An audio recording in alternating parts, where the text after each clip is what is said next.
तो अब हम जो टॉपिक स्टडी करेंगे वो है integrated rate law expression for the first order reaction. Last आपने जो टॉपिक स्टडी किया था वो जीरो ऑर्डर रिएक्शन के लिए था। अब एक क्वेश्चन यहाँ पे ये भी राइज होता है कि sir integrated rate law expression हमारी क्या हेल्प करता है। First of all it help us to find out the order of reaction, क्योंकि जो इक्वेशंस फाइनली बन जाती हैं उन इक्वेशंस को अगर आप यूज करो और रेट कांस्टेंट की वैल्यूज 2 या 2 से ज्यादा एक्सपेरिमेंट में सेम आ जाती है तो यानी कि वो उसके हिसाब से वो ऑर्डर ऑफ रिएक्शन होगा। सेकेंड यूज जो है it help us to find out the concentration of reactant at any time. ठीक है जी, तो चलो ये तो हो गए इसके यूजेस जो कि आपसे पूछे गए थे कि सर इसका बेनिफिट क्या है। तो फर्स्ट ऑर्डर रिएक्शन लेते हैं। Let's suppose first order reaction के अंदर आपने क्या किया, सबसे पहले ए से पी प्रोडक्ट वाला रिएक्शन लिया है, ए से प्रोडक्ट, और जैसा आपको पहले बताया 99% जो है वो इस तरह के ही रिएक्शंस आएंगे। अगर बाय द वे कोई आगे आया यानी कि स्टोइकोमेट्रिक कोएफिशिएंट में x into a gives product आया तो पुत्र उसके अंदर सिर्फ और सिर्फ क्या वेरी करते हैं, आपको लास्ट लेक्चर में बताया था, रेट कांस्टेंट। तो रेट कांस्टेंट ऑफ रिएक्शन के अंदर उसमें x जो भी आपका स्टोइकोमेट्रिक कोएफिशिएंट होगा उसको मल्टीप्लाई कर देना बस। तो अभी हम एक जनरल स्टडी करते हैं ए से प्रोडक्ट वाले रिएक्शंस। ठीक है पुत्र, तो इसका रेट ऑफ रिएक्शन लिखने का फॉर्मूला क्या होगा, rate constant into concentration of A raised to the power 1, क्योंकि ये फर्स्ट ऑर्डर रिएक्शन है। ठीक है, इसको हम एक्सप्रेस कर सकते हैं in other terms that is equal to -1 by stoichiometric coefficient 1 into decrease in the concentration of A with respect to time dt। दोनों सेम ही रिएक्शन के रेट ऑफ रिएक्शन, तो हम कंपेयर कर सकते हैं दोनों को। अब आप क्या कीजिए, ए वाले इकट्ठे कर दीजिए और dt को k के साथ मल्टीप्लाई कर दीजिए विद अ नेगेटिव साइन। तो फॉर्मूला आ गया -k into dt is equal to da by a। Clear हो गया जी। अब यहाँ पे आपको इंटीग्रेटेड रेट लॉ एक्सप्रेशन बनाना है, then you have to integrate on both sides under the limit. तो लिमिट्स कहाँ रखेंगे सर, सपोज यहाँ पे dt चेंज होने वाला है, यहाँ पे कंसंट्रेशन a की चेंज होगी, तो इन दोनों को लिमिट्स में रखे हम। तो सपोज जब time t is equal to 0 है तो कंसंट्रेशन ऑफ a इनिशियली कितनी है, a0। जब टाइम t हुआ तो कंसंट्रेशन चेंज हो गई से अप टू टाइम t। अब आपने इंटीग्रेट किया और ये वैल्यूज पुट कर दी, time t is equal to 0 से t तक और इधर a0 से a तक। अब यहाँ पे आपने क्या करना है, माइनस के बाहर लेना है कैलकुलस के इंटीग्रेशन के और dt की इंटीग्रेशन को तो t फ्रॉम 0 टू t। अब यहाँ पे 1/x with respect to dx वाला फॉर्मूला लगेगा, 1/x with respect to dx equal to log x based to the power e। इसको हम ln x भी बोलते हैं, ln x। ठीक है, तो आप यहाँ लिख भी सकते हैं इसको ln x। तो उत्तर आपने log, अब यहाँ पे 1/a का इंटीग्रेशन करना है तो हो जाएगा log a based to the power e, limits a0 से a तक। अब यहाँ पे वैल्यूज पुट करें, k इंटू t की वैल्यू एक बार t -0, तो t0 गायब कर दीजिए, सो -k इंटू t। तो यहाँ पे भी इसी तरह से फॉर्मूला पुट करेंगे, log of upper limit minus log of lower limit. अब आप यहाँ से log a को इधर ही रखिए और इसको इधर ले जाइए, then you will get the equation log a is equal to log a0 minus k into t based to the power e आएगा जहाँ पे भी log है। लेकिन जनरली आप सभी जो न्यूमेरिकल सॉल्व करेंगे उसके अंदर आपको log based to the power 10 दिया गया होगा। तो log based to the power 10 को कन्वर्ट करने के लिए, यानी कि log based to the power e को log based to the power 10 में कन्वर्ट करने के लिए 2.303 से मल्टीप्लाई किया जाता है। हमने वही यहाँ पे कर दिया दोनों तरफ।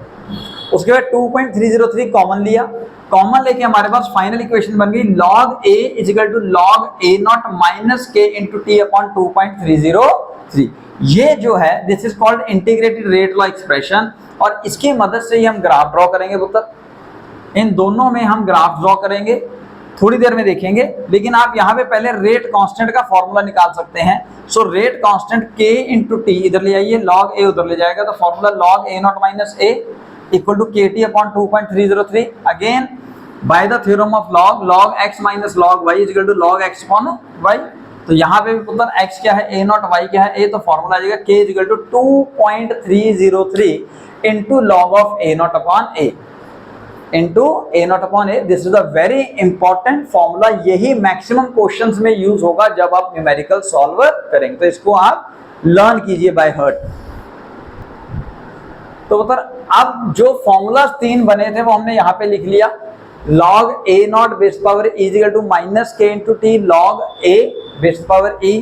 ठीक है, यहाँ पे आपने लॉग बेस पावर 10 वाले में कन्वर्ट किया तो फॉर्मूला आया log A equal to minus के into T upon 2.303 plus log of A not base power 10।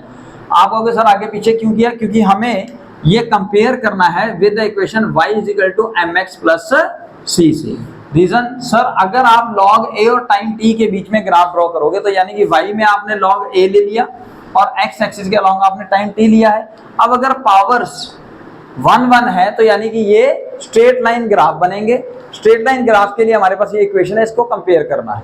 ठीक है जी, तो करते हैं उत्तर। y is equal to mx plus c। m क्या होगा आपका? स्लोप, और c क्या होगा आपका? इंटरसेप्ट। तो यहाँ पे स्लोप क्या है? माइनस के अपॉन 2.303 और इंटरसेप्ट है लॉग ए नॉट। तो यानी कि ग्राफ कुछ स्ट्रेट लाइन बनेगा विद नेगेटिव स्लोप। तो यहाँ पे जो आपकी स्लोप है that is equal to tan theta, तो नेगेटिव स्लोप है। tan थीटा का फॉर्मूला क्या दिया? k upon 2.303। यानी कि अगर आपको थीटा दिया हो तो आप k निकाल सकते हो। k को इधर रखो, 2.303 इंटू tan थीटा करके आंसर निकल सकता है। अब अगर आप यहां पर ही log a not base to the power e और टाइम के बीच में ग्राफ ड्रॉ करोगे then it is also a negative slope. Negative slope minus k जो है वो आ जाएगा आपके पास स्लोप की वैल्यू tan थीटा।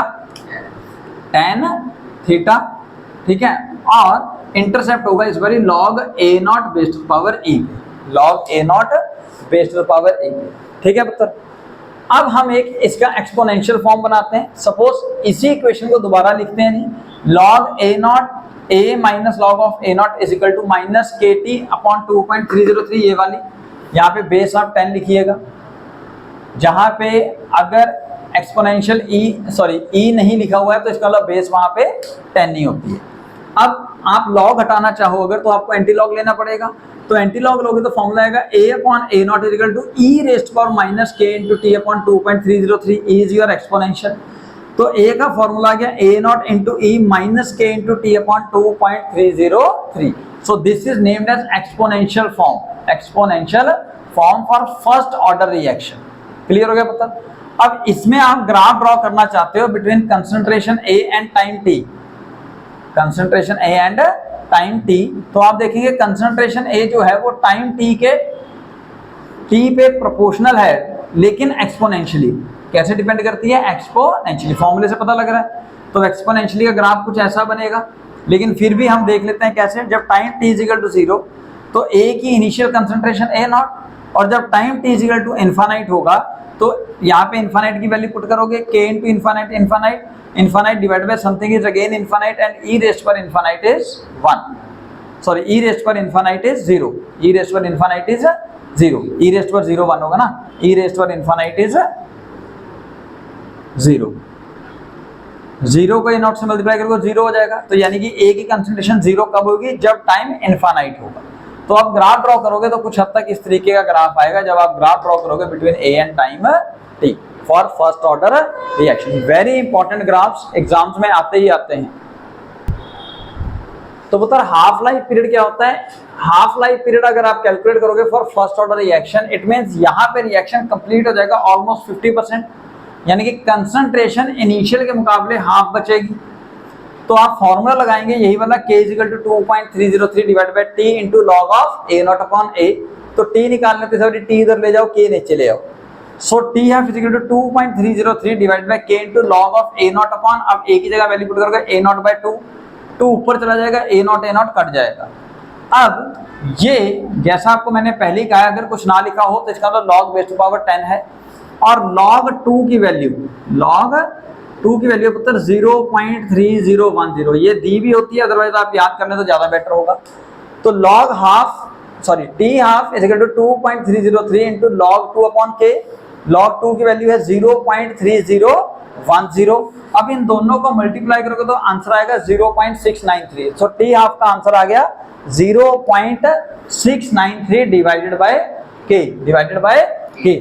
अगर आप चाहो तो log 3 की वैल्यू भी कैलकुलेट कर सकते हो और log 4 की भी याद करना चाहो अगर, तो ये 0.48 होता है पुत्र, ये 0.7 समथिंग होता है। इन दोनों को ऐड कर दो, 4 और 3 साथ ऐसे याद कर लो, ये 0.48 है।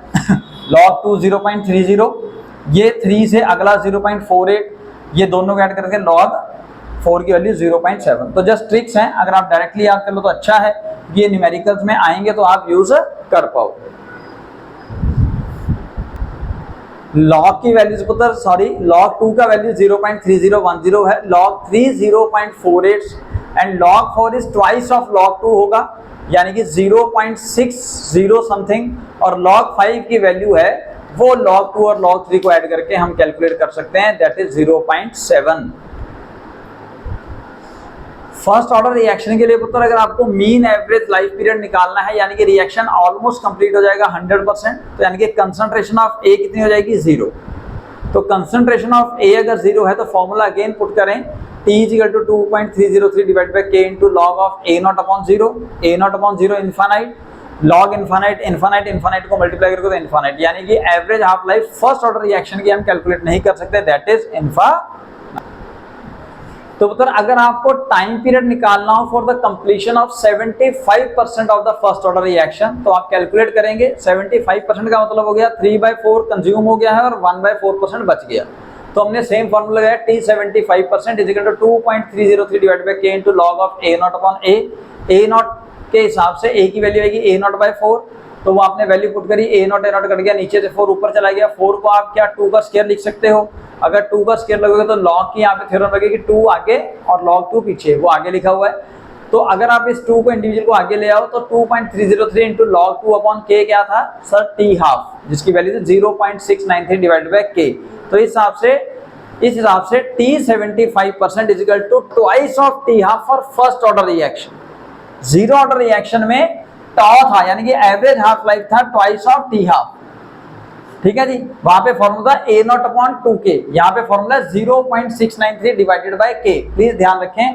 और अगर लगभग 99.9% आप कैलकुलेट करेंगे फॉर द टाइम पीरियड, तो time period for 99% is approximately equal to 10% of the T half, 10% of T half. और कंप्लीशन के लिए तो सर इनफाइनाइट टाइम लगेगा।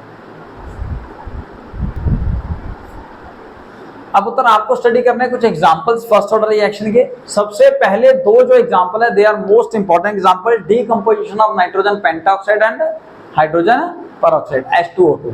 तो ये मैंने पहले भी आपको कराया था, N2O5 डीकंपोज होगा two gives NO2 plus O2, balance कर देना इसको, ठीक है जी, 10 4 to the 8 to 10 बैलेंस हो गया। ऐसे ही H2O2 हाइड्रोजन पेरोक्साइड की डीकंपोजिशन होगी, then again it is example of first order reaction, ठीक है। यहाँ पे क्या बनेगा पुत्र, आप सबको पता होना चाहिए कि प्रोड्यूस होता है वाटर और ऑक्सीजन गैस। बैलेंस कर दो पुत्र, बैलेंस हो गया, 2 2 जा 4 2 2 जा 4 बैलेंस हो गया, ठीक है। ऑल रेडियो एक्टिव डिकेज, जितने भी हमारे रेडियो एक्टिव डिके होंगे, यानी कि जो न्यूक्लिक रिएक्शंस होंगे, they all are the example of first order reaction. ये प्लस 2 में डिटेल में आपके पास है चैप्टर फिजिक्स में।